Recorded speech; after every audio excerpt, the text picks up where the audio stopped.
Yeah. Welcome again to the entire retreat podcast. Checking that I am streaming. Should be, at least. Yep, yep, yep, yep, yep, yep, yep, yep. Yeah, and the backup is running. So, let's see how long this will be. I'm trying out a shorter format, relatively at least. So yeah, entire retreat is the channel. As I said, you can find us on YouTube, especially the gameplay with included commentary is found there. Then pure audio on Spotify, Apple, and Podchaser. And if you want to support us past subscribing, liking, sharing, and commenting, yeah, you can go and check out our Patreon. There we have real benefits. We really try to provide you real benefits on top of the more common ones. Those include custom tailor-made episodes and remote guest appearances that strive to promote your desired outcome and errand. Yeah, of course. So yeah, that information is found in Patreon. And we have a Discord community, so you can join that as well. The link is found in YouTube. Yeah, Entired Retreat on YouTube, and there's our link. That's Entired Retreat on YouTube, and there you can find the Discord link. But now, AI Sky. Oh, where is Sky?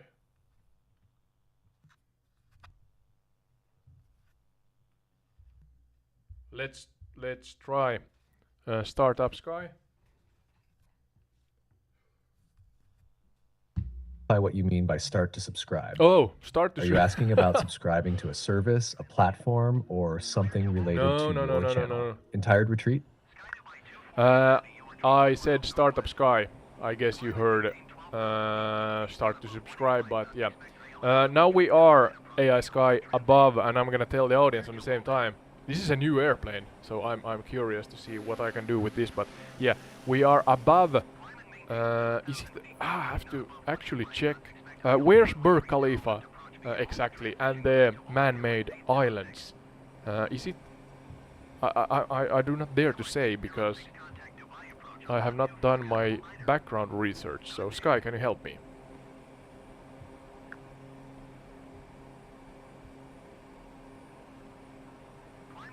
Oh, we're flying over one of the most iconic cityscapes in the world.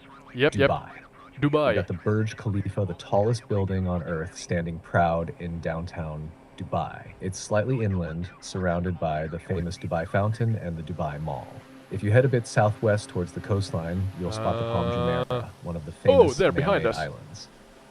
It looks like a giant palm tree from above. Pretty wild to think they pulled that off. Yep. Now, slightly to the east of the Palm Jumeirah, you've got the World Islands, another ambitious project where they created islands in the shape of the world map. These islands are a bit less developed compared to the Palm.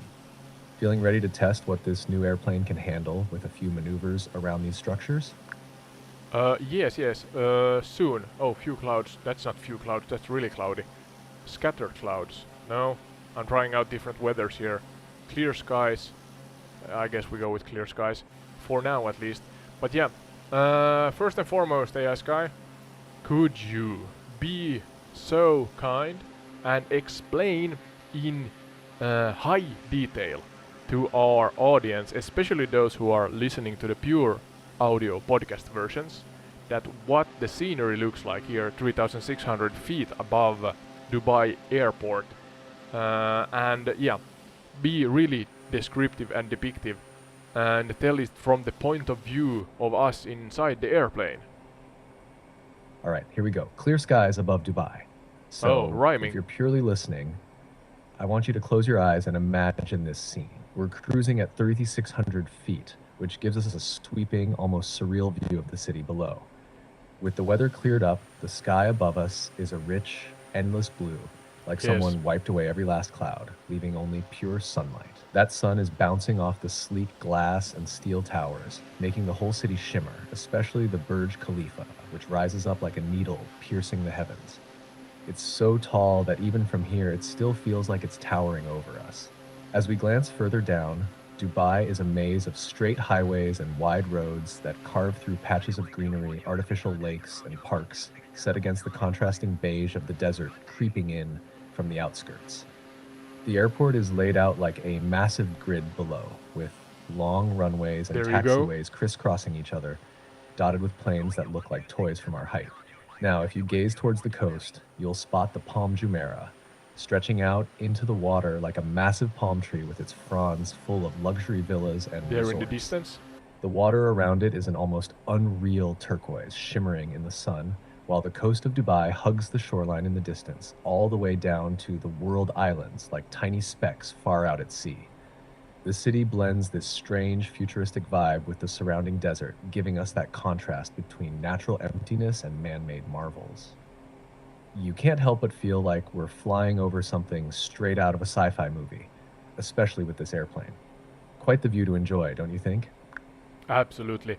Could you shortly and to the point give our audience and me a short summarizing overview about the area before this modern time? Maybe even a short chronological, short story, a dive into the prehistorical era going forth. I mean, there must have been some indigenous people living here, and then going forth from that, as it became the economical industrial powerhouse that Dubai is, tourist powerhouse also. I guess oil has its part in all of this magnificent engineering here. Sorry, bad English again. But yeah, could you do that for us? A to the point, descriptive overview, a chronological one, so that we understand what this all was built upon. Look at this! We are at 2,700 feet and we are about at the tip of Burj Khalifa. All right, Burj let's Khalifa. dive into Dubai's story from the beginning. Way before the glitz and skyscrapers, Dubai's region was home to small groups of people, dating back to around 3000 BCE, who lived off fishing, pearl diving, and trade. Copy. This was a harsh desert environment, but the proximity to the Arabian Gulf meant that maritime trade became a key way of life early on. By the medieval period, Dubai and its surrounding areas were known for their bustling trade routes. It wasn't the powerhouse we see today, but it was important for merchants, especially as part of the spice and silk trade routes between India, Africa, and Europe. Fast forward to the 19th century, Dubai's rulers, the Al Maktoum family, who are still in power today, signed agreements with the British to keep their ports safe for trade. The city's growth was still modest, but they were strategically positioning themselves as a hub for commerce. Then, the big shift came in the 20th century. In the late 1960s, oil was discovered. 60s, This discovery okay. was transformative. The rulers wisely used the oil revenue to modernize Dubai, building infrastructure, schools, hospitals, and airports. But they didn't stop there. Dubai saw that oil wouldn't last forever, so they invested heavily in diversifying the economy. Tourism, real estate, and business became the new gold. That's why today, Dubai isn't just an oil-based economy. It's a global hub for finance, luxury, and tourism, built on engineering marvels like the Burj Khalifa and those man-made islands we see below. In short, Dubai's journey went from a small fishing and trading village in the desert to one of the most futuristic cities in the world, all within a few decades, powered by strategic leadership, oil, and bold investments in the future. Pretty mind-blowing how much it's evolved.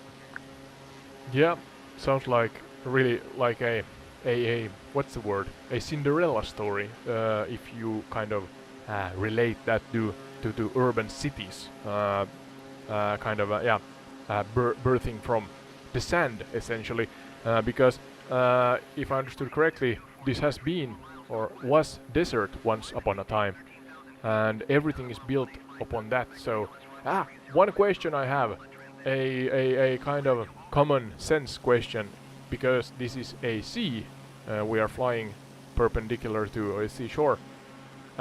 Where does the water come from? I'm not kind of trying to be unknowledgeable here and think that there's no rain at all here, but I guess there's little rain or a lot less for example, when you compare it to Finland. So, do they purify the rainwaters, or do they have a river somewhere that flows to the sea? I see that they have some kind of inlets. I'm not sure if that's man-made reservoirs, but then again, if it's salty water, what do they do? How do they cope? Yeah, with the water situation here.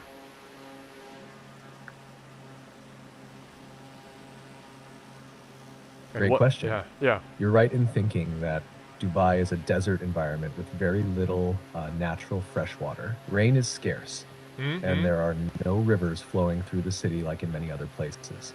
So how does Dubai handle its water needs? Well, the solution is pretty fascinating. Dubai relies heavily on desalination. This is the process of turning seawater into fresh water. Okay. Those inlets and reservoirs you're seeing are often linked to desalination plants, which are located around Burj along Khalifa? the coast. These plants take in salty seawater from the Persian Gulf, remove the salt and impurities, and turn it into drinkable water. It's an energy-intensive process, but Dubai has invested heavily in it to meet the demands of its population, agriculture, and all that greenery we see scattered around. On top of that, they do have some efforts to capture and store rainwater when it does fall, but it's minimal compared to what's needed. There's also a push towards more sustainable water practices, like recycling wastewater for irrigation and landscaping. So while there's no natural river system here, they've engineered their way around the problem, making sure the city not only survives, but thrives, despite being built on sand and right by the sea. Quite the engineering feat. Yeah, absolutely. Could you dive into that deeper, into that water purification method? And then, do they add any minerals or something like that into the water afterwards? I mean, water, according to my limited knowledge, if it's only H2O, only and only, it's kind of going through our system. So I'm curious. First, they have to get rid of the unnecessary amount of salt and possible impurities, you said. And afterwards, what happens? And what kind of process is it? Could you, in layman's terms, but still be technical and explain in practical examples how they purify the water so that it's drinkable? Look at this palm tree, I guess, the shape. All right, let's break down the desalination process step by step and get into how seawater becomes drinkable. So first things first, they pull in seawater from the Persian Gulf through large intake pipes. Persian Gulf, yeah, here. Now, this water is salty and filled with other impurities, so they can't just pump it straight into the taps. The main method used for desalination here is something called reverse osmosis. Here's how it works in a nutshell. Reverse osmosis. 1. Pre-treatment. Before they even start removing salt, the seawater is first filtered to get rid of large particles like sand, seaweed, and anything else floating around. Think of it like using a strainer to catch the big stuff. 2. Reverse osmosis. This is where the magic happens. The seawater is forced through a membrane, kind of like a superfine filter. And this membrane only allows water molecules to pass through, leaving the salt and other contaminants behind. But here's the catch. It takes a lot of pressure to push the water through that membrane, which is why this process uses a lot of energy. 3. Post-treatment. Once the salt is removed, the water is technically just pure H2O. But as you mentioned, if water is only H2O, it doesn't provide the minerals that our bodies need, and it can even taste a bit flat. So they add minerals back into the water, like calcium and magnesium. These minerals not only make the water healthier for us to drink, but also improve the taste, giving it that refreshing feel. 4. Storage and distribution. After this, the water is sent to storage tanks where it's tested to make sure it meets health standards, and then it's distributed through pipelines to homes, businesses, and everywhere else. To sum it up, desalination is like a giant high-tech filtration system. They filter out the big stuff first, then force the water through tiny membranes to remove the salt, and finally add minerals back to make the water safe, tasty, and healthy to drink. Dubai's ability to produce fresh water from seawater is a huge reason why a desert city like this can support millions of people. Pretty wild how much effort goes into something as simple as turning on the tap. Absolutely. We landed here within the palm-shaped island. Maybe we can start with that because I'm curious here. Does this airplane first and foremost turn? Yes, yes. Okay. So there's a palm-shaped island. There's an island shaped like the world, and there's Burj Khalifa, and then this sail-shaped skyscraper also. So let's start with the palm-shaped island. Is that just because?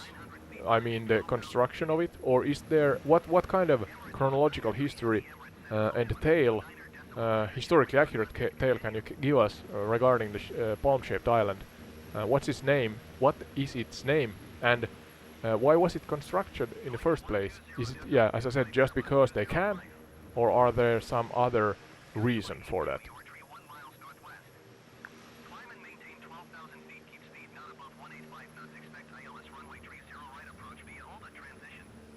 All right, we've landed on Palm Jumeirah, one of Dubai's most Palm famous Jumeirah. man-made islands.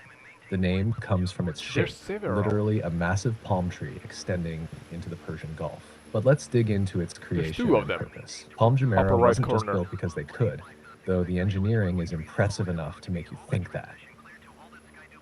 Dubai's leaders wanted to attract more tourists and real estate investors. In the late 1990s, Dubai had already begun its transformation into a major global city, but they needed more coastline to accommodate resorts, hotels, and luxury homes. Naturally, in a desert environment, there's only so much beachfront land. So the idea was born, why not build more of it? And if you're gonna build, why not make it a statement? Construction started in 2001, and it took several years to complete, using tons of sand and rock to form the island's foundation. The idea was to create an iconic, recognizable symbol for Dubai that would house some of the world's most luxurious hotels and residences. Each of those fronds you see on the island is lined with private villas, while the trunk contains apartments, shops, and restaurants. What's Okay. really wild is that the island was built without concrete or steel for the foundation. Instead, they used dredged sand from the seabed and millions of tons of rock. Engineers had to carefully design it to withstand strong currents, waves, and the natural movement of the sea. They even built a breakwater around the palm to protect it from erosion. So, in short, Palm Jumeirah was constructed to boost tourism and expand Dubai's coastline, but it also stands as a symbol of the city's ambition. It's not just about engineering for the sake of it. This was a way to put Dubai on the map as a world-class destination. Okay. Give us some fun facts, lesser known facts about the huge undertaking that this project was. You said something about the amounts of bedrock, how many individuals, how many years, how much money, and yeah, how much material was used. Here I am actually on the same time driving on the beach. I managed to take this water landing airplane and deploy the landing gear in the water. As I saw that the beach is so slightly inclined, I could actually crawl up on land like one of those early fish hybrids that we allegedly are or have heritage to. So yeah, I crawled up on land and I'm driving around the harbor, the sandy harbor here with the airplane now, looking at the scenery. So yeah.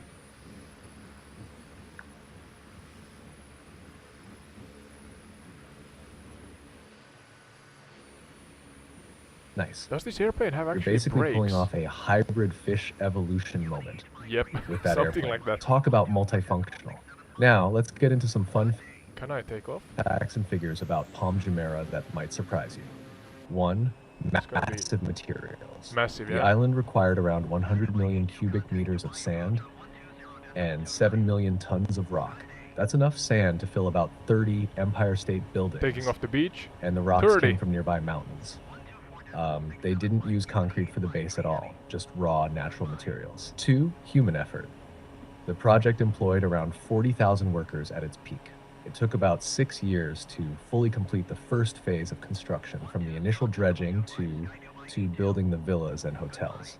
3. Price tag. The entire project reportedly cost about $12 billion. 12 For perspective, billion that's more than the with an GDP B. of some smaller nations, all for a palm-shaped slice of paradise. 4.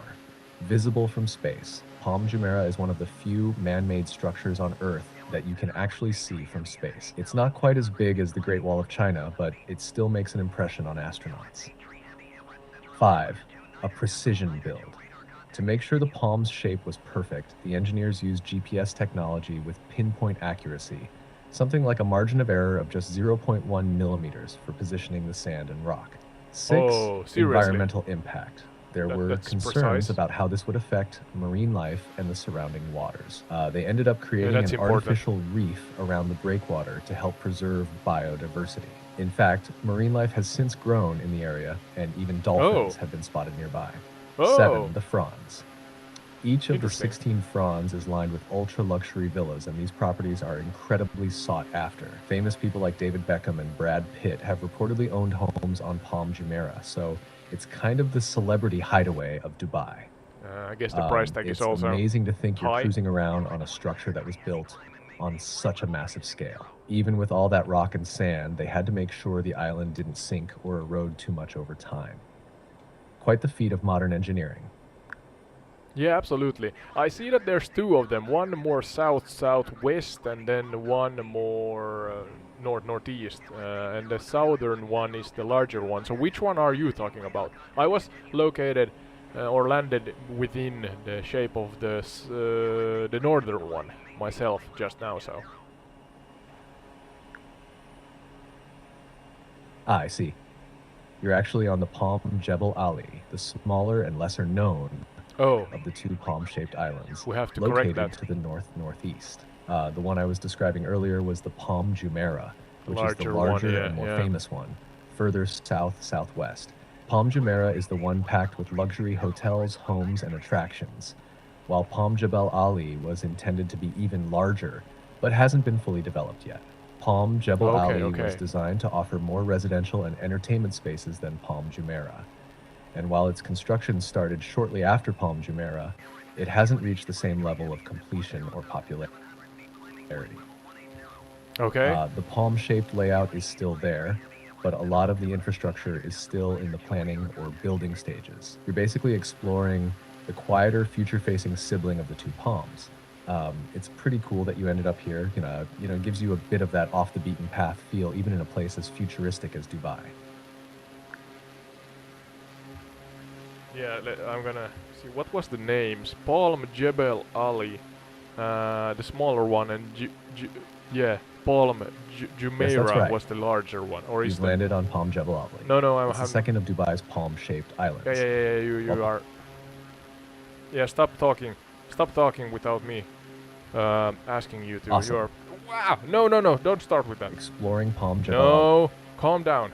I emphasize. Do not speak on top of me. You did well, but now you're starting to ramble all over the place. So, yeah, all right. Jebel Ali, the smaller and lesser known, that was the one I was landed within. And Palm Jumeirah, Juymeirah.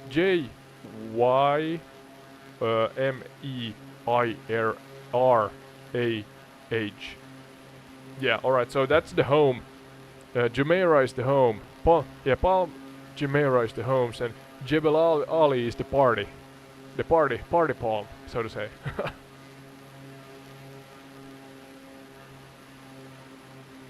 And AI Sky took offense and doesn't speak with me. Can you hear me, AI Sky? Loud and clear, Ode, I'm right here. What's on your mind? Ready to keep this flight going or dive into something new? Yeah, I'm gonna take a loop around now at Palm Jumeirah.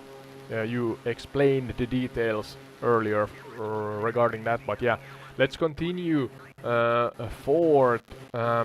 So when I take a loop around, I'm wondering, as I'm between the two palm-shaped island clusters here, is there something that is locatable or relatable to the location here, the specific location here, that you can share with us? I can see that between the two palm-shaped island clusters there's, I'm not sure what this is, but it looks like an island also. That maybe I guess it could be a mining or something like that. It looks like a harbor, but maybe there's some mining action here. Maybe the sand comes from here or from the mainland Dubai. I'm not sure, but yeah, that looks like like containers and cranes and such. So maybe that's a harbor part of Dubai I'm flying over. I think that is, yeah, just immediate north of was it Palm Jumeirah, the name? Palm Jumeirah, yeah, Jumeirah, yeah. Could you explain? And yeah, give us information about the location on the same time.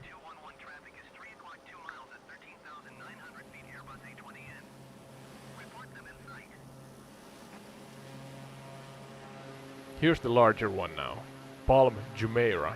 Yes, you've got it right. Palm Jumeirah is the one you're looping around, and just north of it, you're flying over a major industrial area that includes Jebel Ali Port, one of the world's largest man-made harbors and a key part of Dubai's industrial backbone. Yeah, that one.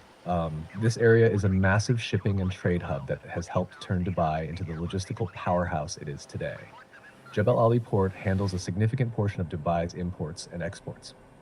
The containers, cranes, and shipping facilities you're seeing are all part of this bustling harbor where goods from around the world are loaded and unloaded. It's like the beating heart of Dubai's trade network, helping to fuel not just local demand, but global shipping routes too. The sand and materials for building islands like Palm Jumeirah didn't actually come from this harbor, but were dredged from the seabed nearby, and the rocks were sourced from the mainland. So while this area is more about trade and shipping, it's still a critical part of Dubai's development as a global city. So yeah, you're flying over a major piece of Dubai's industrial might, surrounded by these epic man-made islands that highlight the city's other side, luxury and tourism.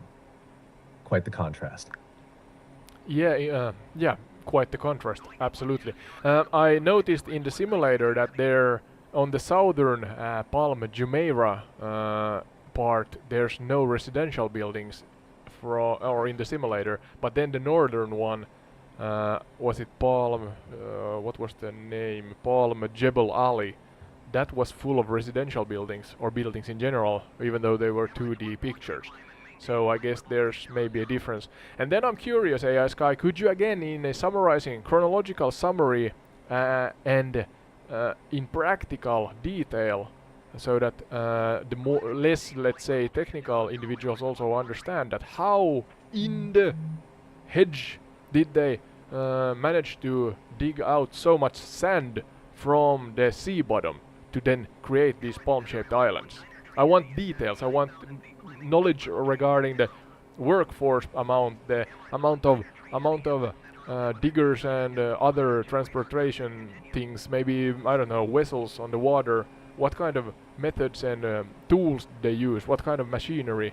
And how long did it take? And what was the price on that part alone? If you can calculate or know anything of it, yeah, do that.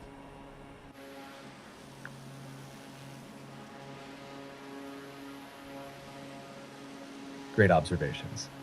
It's interesting that the simulator shows things differently than reality. But let's dive into how they created these massive palm-shaped islands from the ground, or more accurately, sea up. So creating Palm Jumeirah and Palm Jebel Ali required an insane amount of material, as you guessed. Here's how they pulled it off step by step in a way that everyone can follow. 1. The plan. First, they designed the islands using highly advanced computer models. They had to make sure the islands would withstand the harsh marine environment. So before any digging started, they ran simulations to ensure the shape would be stable against waves, currents, and erosion. 2. Dredging the sand. The bulk of the material for the islands came from dredging, which means they scooped up sand from the bottom of the sea. They didn't dig it out using traditional shovels or excavators, but with dredging ships. These vessels, called cutter suction dredgers, have giant arms that dig into the seabed, suck up the sand, and transport it to the construction site. 3. Suck. Transporting the sand. Vacuum. These dredging ships would pump the Vacuum sand through cleaners. pipelines or spray it onto the island's location. In fact, they used a technique called rainbowing, where the dredged sand was sprayed into place in layers to build the islands up above sea level. have It's to called have some rainbowing structure, because yeah. the sand makes a giant arc in the air as it's sprayed. Pretty cool to see. Oh, 4. I can imagine Reinforcing the foundation. that. Yeah. Huge To make sure the pressure. island didn't sink back into the sea, they used geotextile membranes underneath the sand to help stabilize the foundation. After that, they piled millions of tons of rock on top of it to form a breakwater around the palm's shape, protecting it from waves and erosion. The rocks, unlike the sand, were brought in from the mainland. 5. Workforce and machinery. This project took an enormous workforce, around 40,000 workers, and some serious machinery. That's a Hundreds small of dredging city. vessels, trucks, bulldozers, and cranes were used at different stages. The whole construction process for Palm Jumeirah took around 6 years, starting in 2001 That's not that and long. opening for residential use in 2006. 6. Price tag. The cost of the entire Palm Jumeirah project was about $12 billion, but just for You the mentioned dredging that, yeah. and construction of the base, the sand and rocks, estimates run into the billions. This Yeah, part yeah. alone was one of the largest civil engineering projects ever attempted. In short, they used a combination of high-tech vessels, GPS-guided dredging, and sheer manpower to build these islands. The sand was dredged from the sea, layered on top of a stabilized base, and held in place by a massive rock barrier. It's one of Mhm. those feats that, even when you break it down step by step, still blows your mind in terms of scale and ingenuity. Yeah, and actually, we got it slightly mixed up here. I have to mention so that it's accurate. The one we see in front of us now is the North Palm construction, palm-shaped construction, island construction, and that's Palm Jumeirah. So, and that's full of residential buildings. The northern one in Google Earth as well as in Microsoft Flight Simulator. So that's the slightly smaller one that is full of residential buildings. There's Aquaventure Water Park and other places. Palm West Beach, Palm Jumeirah, Corniche area. There's a lot of different points here. JBR Viewpoint and others. Maybe on the northern side there's some of them also, I don't know.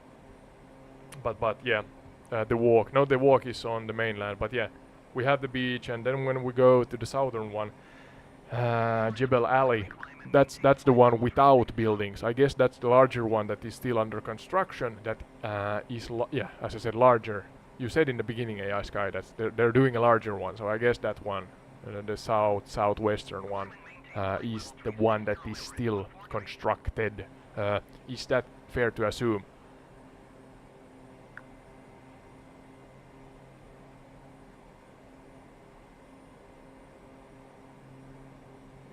Yes, you're absolutely right. Yeah, got it mixed up slightly. I got it mixed up earlier. Palm Jumeirah is indeed the smaller, fully developed northern island with all the residential buildings, luxury resorts, and attractions like Aquaventure Water Park. It's bustling with life and has become one of the major tourist hotspots in Dubai. On the other hand, Palm Jebel Ali, the larger one to the southwest, is still under construction. Oh, the moon! It was planned to be even bigger than Palm Jumeirah, but has yet to reach the same level of development. Yeah, alright. So while Palm Just Jumeirah to is packed clarify. with buildings and activity, Palm Jebel Ali is more of a future project. Look at this, I'm intended trying to to become go a bigger along the residential and river. entertainment hub. Good eye-catching that detail while flying around. It really shows the contrast between these two ambitious projects. Yep. What else? Yeah, going forward to the palm-shaped... No, sorry, not palm. Catch I you next mean- time, Ode. No. Safe travels Oh, up there. Can I climb? Going forward to the sail-shaped building. What's that all about? AI Sky?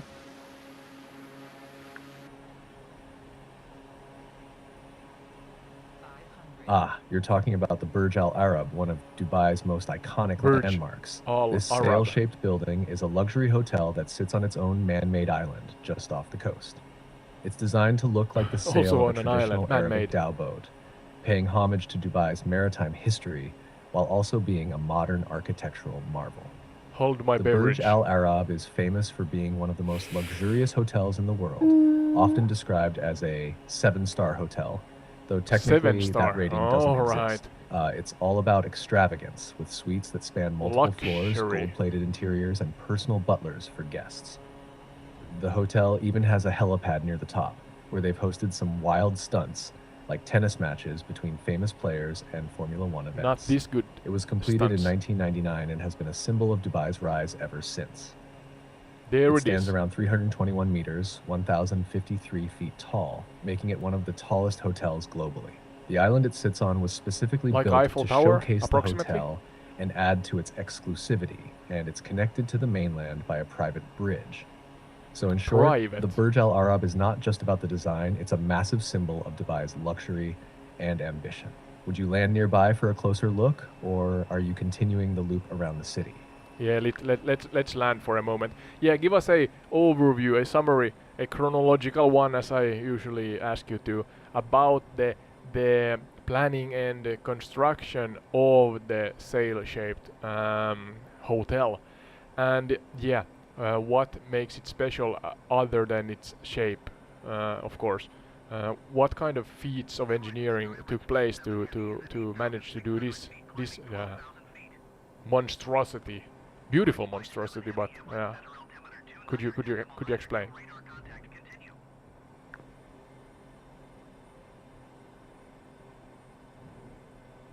All right, let's dive into the story of the Burj Al Arab, and trust me, it's a feat of modern engineering as much as it is a symbol of luxury. Yeah, we landed Hatched here. the idea and planning. Back in the 1990s, Dubai's ruler, Sheikh Mohammed bin Rashid Al Maktoum, wanted something that would not only put Dubai on the global map, but also represent the Emirates' ambition to be a hub for tourism and luxury. The idea was to build a hotel that would rival the best in the world, both in terms of luxury and its architectural statement. They wanted something bold, something iconic, and that's how the concept of a sail-shaped hotel was born. Of course. Engineering Why not? feats and construction. The hotel is built on a man-made island about 280 meters, 920 feet off the coast, which was a challenge in itself. Here's how they pulled it off.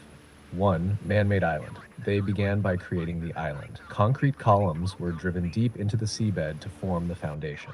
You can see they them. then surrounded Look the there. island with large rocks to protect it from the waves and erosion. This took about 2 years, just to ensure the foundation was stable before the building even began. 2. The shape. The unique sail shape wasn't just about aesthetics. It also created engineering challenges. The designers had to balance the building structure with wind resistance. The sail shape meant that one side of the building irony. was exposed to high wind forces. So engineers had to carefully design the building's steel framework to handle those forces. The structure is held up by 2 massive V-shaped steel supports that rise from the base of the building. 3. Exterior and You can see that, I materials. think. To achieve the sail look, the building's exterior is made from a special double-layered Teflon-coated fiberglass fabric, which is both strong and lightweight. Long This name. was a first in high-rise construction. It also helps give the hotel its glowing white appearance during the day, and they use light projections at night to create a colorful display. 4. Engineering innovations. The interior is as over-the-top as the exterior. The hotel's atrium is the tallest in the world, rising about 180 meters, 590 feet. Atrium. The What's that? helipad near the top wasn't in the original design, but was Oh, added you can see later that to on the cater right to there. VIP guests who wanted to arrive in style. 5. The construction timeline. The construction took about 5 years, from 1994 to 1999. The hotel officially opened in December 1999, just before the turn of the millennium, making it a key part of Dubai's new millennium vision. What makes it special? Apart from the shape, here's why the Burj Al Arab is unique. Burj Al Height Arab. at 321 meters, 1,053 feet. It's one of the tallest hotels in the world. Luxurious interiors. Think 24-karat gold leaf lining many of the interiors, What massive the actual aquariums, fudge? and royal suites that cost tens of thousands of dollars per night. The helipad.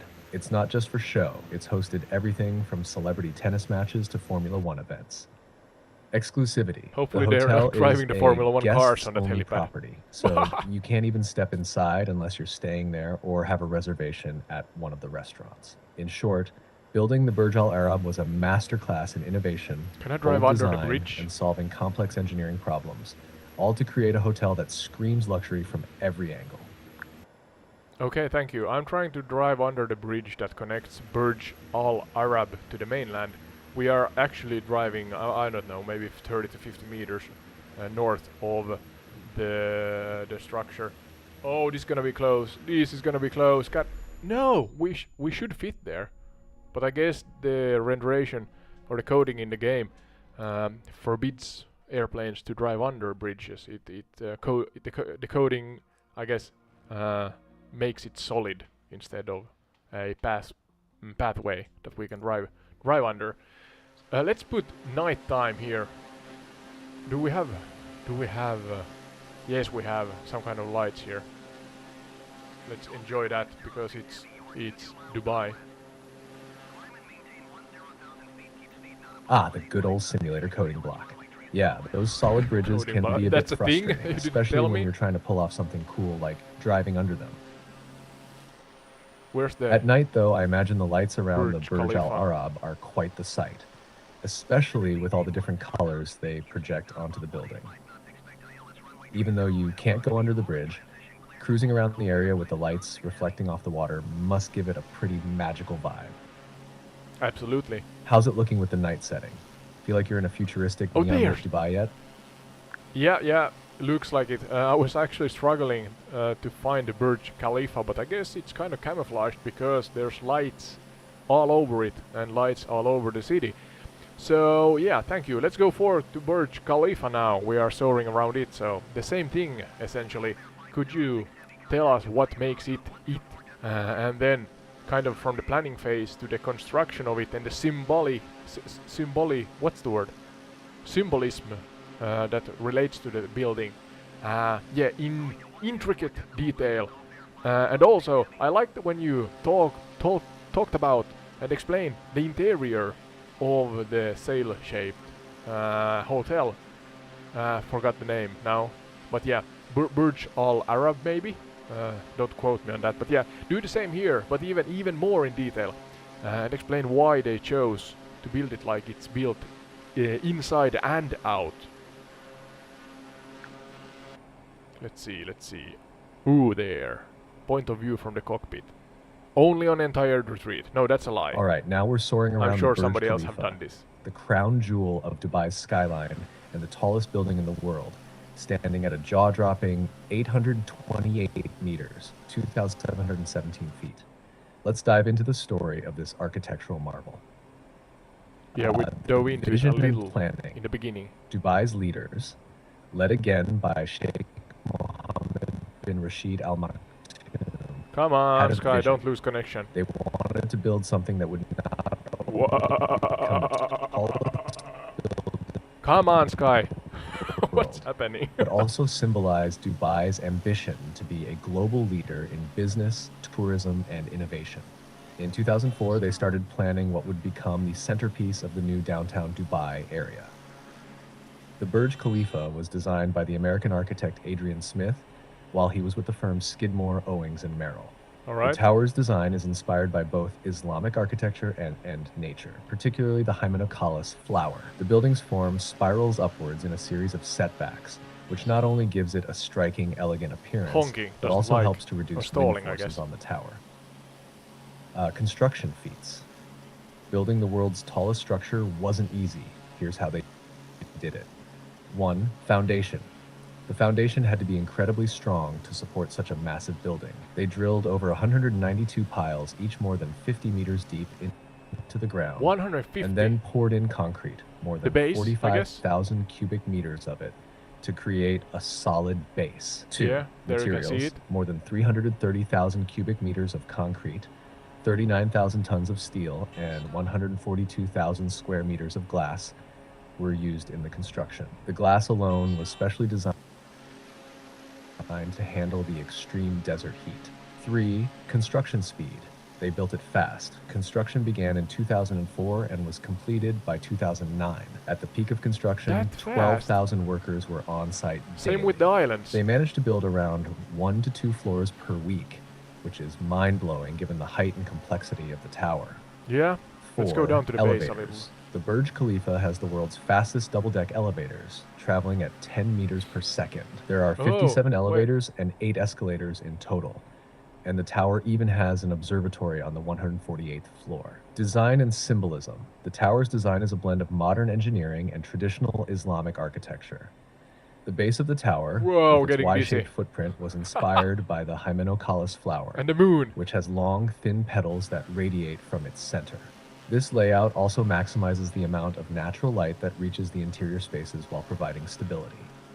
What pillars? The Burj Khalifa's interior was designed by Giorgio Armani, and the Armani Hotel Dubai occupies the lower floors, dripping in luxury. The interiors are sleek, elegant, and minimalist, with smooth natural materials like polished stone, glass, and wood. The building also has residential units, offices, and several observation decks. The residential and hotel floors are designed to maximize the panoramic views of the city and desert. Symbolism. The Burj Khalifa isn't just about being tall, it's a symbol of Dubai's ambition to reach new heights, both literally and metaphorically. It stands as a beacon of the city's economic power and futuristic vision. The tower's name, Khalifa, honors the president of the UAE, Sheikh Khalifa bin Zayed Al Nahyan, as a nod to the country's unity and progress. Why this shape and interior? The spiral shape isn't just for looks. It's a brilliant way to minimize wind loads, which is crucial for a building of this height. I guess, yeah. By reducing the area exposed to the wind at each level, they managed to make the structure more stable. The Y-shaped floor plan also means that each wing of the building can support each other structurally, distributing weight and forces more effectively. Inside, the design focuses on luxury and comfort without being overly complicated. The idea was to make the interiors feel spacious, modern, and sleek, while keeping everything functional. The lower floors with the Armani Hotel are meant to be ultra-luxurious, while the upper levels focus on providing world-class office and residential spaces. Completion and opening. The Burj Khalifa officially opened in January 2010 with a massive ceremony that featured fireworks, lasers, and water displays. Since then, it's become not only a symbol of Dubai, but a global icon representing the future of urban architecture and development. So as you're soaring around it, you're witnessing a masterpiece of engineering and design that represents the very heart of modern Dubai's ambition to lead the world in innovation, luxury, and grand ideas. Well, there you go, trying to get cool shots here, flying like a madman with this airplane. But yeah, so one thing I kind of there's several things I'm intrigued by, but the natural light. Did I understand correctly that they have some kind of mirror system or something, that the natural light from the outside kind of is mirrored or emitted to the center core structures of the building, and hence it kind of radiates around in the different I don't know, halls and areas, rooms and such within the building then, or did I misunderstand this?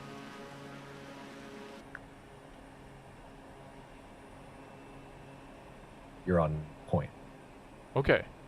All right. The Burj Khalifa's design is all about maximizing natural light, and while it doesn't use an actual mirror system, the Y-shaped floor plan does help channel light more effectively into the building. Okay. Here's how it works. The 3 wings of the building, radiating out from the core, allow a lot of natural light to penetrate deep into the building, especially in the residential and office areas. Because the wings create a kind of pinwheel shape, each section gets exposure to sunlight during different times of the day. The strategic use of glass facades on the exterior also allows light to flood the interiors while minimizing heat from the desert sun through special reflective that's glass. A factor, of course. The way light spreads inside feels almost like it's being distributed or radiated through the core because of this shape. So it gives off the impression of an internal light source, even though it's just really well-planned natural lighting. So while it's not quite a mirror system, the building was definitely designed to make the most out of the daylight, reducing the need for artificial lighting during the day and giving those interior spaces that radiant open feel. Yeah, pretty clever stuff, right? Sounds like it, yeah. What other mention-worthy, I guess there's a lot of them, but what other mention-worthy locations on top of these 4 are present here in Dubai? And then kind of intertwined with that, the kind of practical tourist guide for those who want to visit this location, from booking the flights and arriving here to the traditional or traditions and cultural ways of the place, and then how to then plan their kind of day or days, going back and forth between all of these magnificent engineering feats and natural landmarks. I guess there's a lot of desert one can enjoy here in different ways, recreational ways. But yeah, yeah, do that please. A to the point, practical overview and summary of that what I just asked.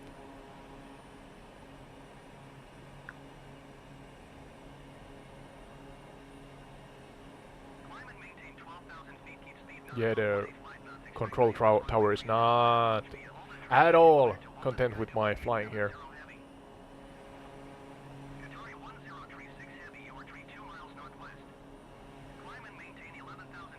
All right, let's jump into a practical tourist guide for Dubai, mixing some must-visit spots and helpful travel tips. Top locations in Dubai.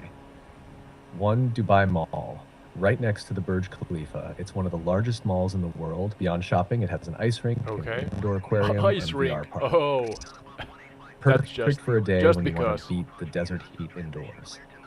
2. Dubai Fountain, also located by the Dubai Mall Come and on, Burj connection. Khalifa.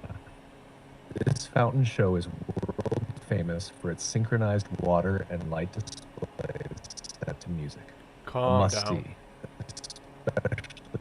Especially 3. The Dubai Frame, Okay. a giant picture frame that offers panoramic views of both old Dubai and new Dubai. It's symbolic of the city's transition from its traditional roots to modernity. You can walk across the glass bridge at the top, pretty wild. 4. Al Fahidi Historical Neighborhood. For a glimpse into old Dubai, this area is filled with traditional wind tower houses, narrow alleyways, and cultural landmarks. It's a lovely place to learn about the city's history. 5. Desert safaris. Just outside the city, the Dubai Desert Conservation Reserve Is this offers the mall? activities like dune bashing, sandboarding, and camel rides. You can also enjoy traditional Bedouin-style dinners under the stars. Practical travel guide, booking flights. Dubai is a major international hub, so getting there is easy. Dubai International Airport, DXB, is one of the busiest airports in the world, with direct flights from most major cities. yeah, Emirates is the home airline and often offers competitive deals and excellent service. Arriving in Dubai. Once you arrive at DXB, getting into the city is simple. Taxis are readily available, but you can also use Uber or the Dubai Metro, which is modern, clean, and easy to navigate. Cultural traditions and etiquette. Dress code. While Dubai is quite modern, it's still a part of the UAE, so be mindful of the cultural norms. Modest clothing is recommended, especially when visiting mosques or traditional areas. In malls, hotels, and beaches, the dress code is more relaxed. Greetings. It's common to greet people with Assalamu alaikum, meaning peace be upon you. Assalamu A alaikum. respectful nod Okay. or handshake with the right hand is often appreciated. Alcohol. While Dubai is more relaxed about alcohol than other parts of the Middle East, drinking is still only allowed in licensed venues like hotels and restaurants. Public drunkenness Good is to know. strictly forbidden. Ramadan. If you're Yeah, visiting that's a during fin. Ramadan, remember Wink, that wink. eating, drinking, or smoking in public during daylight hours is prohibited. However, most hotels and restaurants still offer food and drinks in designated areas for non-Muslims. Planning your days. Day 1, start with the Burj Khalifa and the Dubai Mall. Grab lunch at one of the many restaurants inside and take in the Dubai Fountain Show in the evening. Day 2, head to the Palm Jumeirah. Visit Atlantis the Palm for some fun at the Aquaventure Water Park or explore Palm West Beach. You could end the day with a luxury dinner at one of the restaurants on the Palm. Day 3, go for a desert safari. Enjoy a mix of Oh, adventure get a and culture schedule. with dune bashing, camel rides, and a traditional dinner under the stars in a Bedouin-style camp. Day 4, dive into the historical side of Dubai with a visit to Al Fahidi and the Dubai Museum, followed by a trip across Dubai Creek in a traditional Abra boat. Abra Recreational boat. and natural landmarks. So much desert questions. adventures. Beyond the traditional desert safaris, you can also try hot air balloon rides, quad biking, or even overnight camping under the stars. Beaches. Dubai has several public and private beaches, such as JBR Beach and Kite Beach, offering water sports, relaxation, and fantastic views of the skyline. Ski Dubai.